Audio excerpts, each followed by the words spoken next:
Madam Chair. I presume some of the, I know they are, but I appreciate the relatives testifying, very courageous and compelling testimony. Thank you, I'm sorry. I was here, but I had to go to another hearing. Airplane safety is so important, and in those crashes, it was death.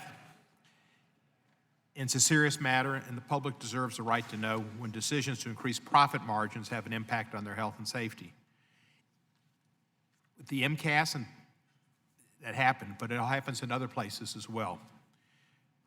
Federal law requires that planes be capable of being evacuated within 90 seconds of an emergency. That's federal law. With half the aircraft exists inoperable. With half the aircraft's exits inoperable. There have been several recent occurrences that raise questions of whether all passengers on an aircraft can indeed evacuate within 90 seconds.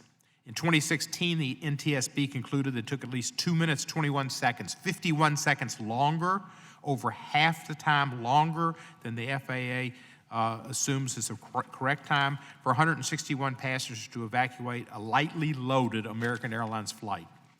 In January 2018, the NTSB concluded that evidence of passengers retrieving carry-on baggage during this and other recent emergency evacuations demonstrates that previous FAA actions to mitigate this potential safety hazard have not been effective. This should concern everybody. It's not the same as a plane falling out of the sky. But when a plane does have an emergency and they land and people can't get off in time, injuries and deaths occur. They're preventable. Emergency evacuation is a serious issue, as is the potential for air rage as tensions mount inside more tightly packed cabins. Doctors have warned that deep vein thrombosis can affect passengers, afflict them who don't move their legs during longer flights. Despite this, seat sizes continue to shrink, and the seat sizes shrink not on their own, but because the airlines want to pack more people in. They want to emulate sardines in an airplane.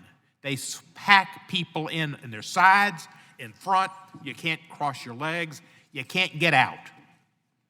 That's why Representatives Kinzinger and I introduced Seat Egress and Air Travel, or the SEAT an acronym, that requires the FAA to review cabin evacuation procedures and issue regulations establishing minimum dimensions for passenger seats necessary for the safety of passengers. Pleased it was in the FAA reauthorization bill. Great work.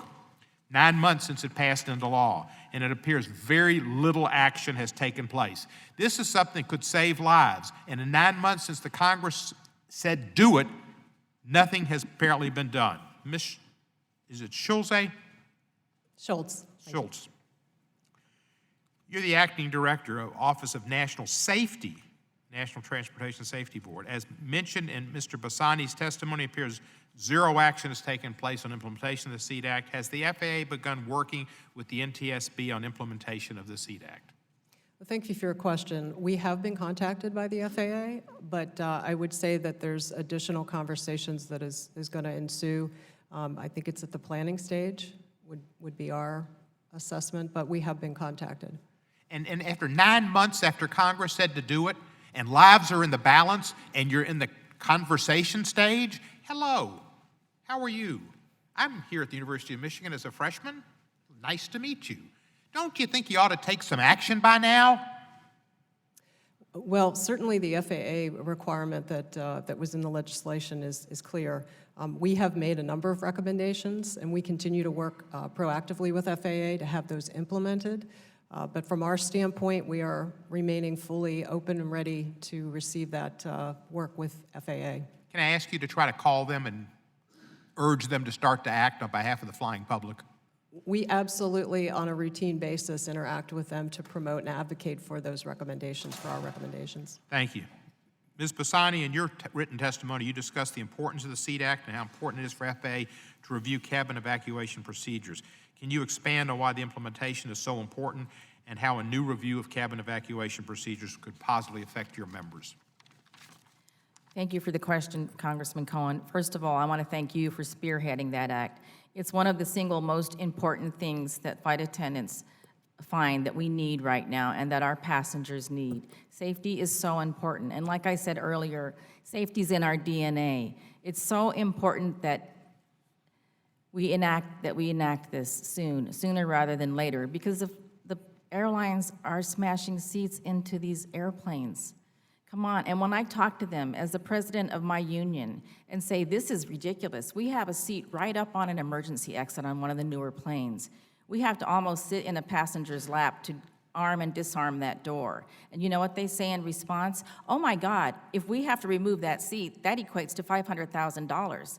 In my mind, every inch equates to a customer, a passenger's life, possibly. In their mind, every inch is real estate, and it's dollars, and it's ridiculous. And I implore this committee to take that seriously. That's what we're here for. That's what you're here for. That's what all of us are here for, the safety in the aviation industry.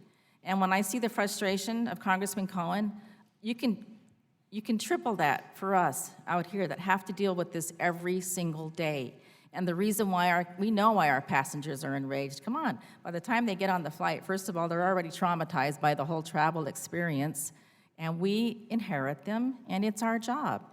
And we learn how to diffuse situations. But when you're up in the sky, there's no way you can say you need to leave and go out that door now. You have to deal with them, and it rests on us. It rests on us in the back of the aircraft, and it's extremely, extremely important that people not only feel comfortable, but that we're able to evacuate them in the case that we can save their life, and in some cases we can.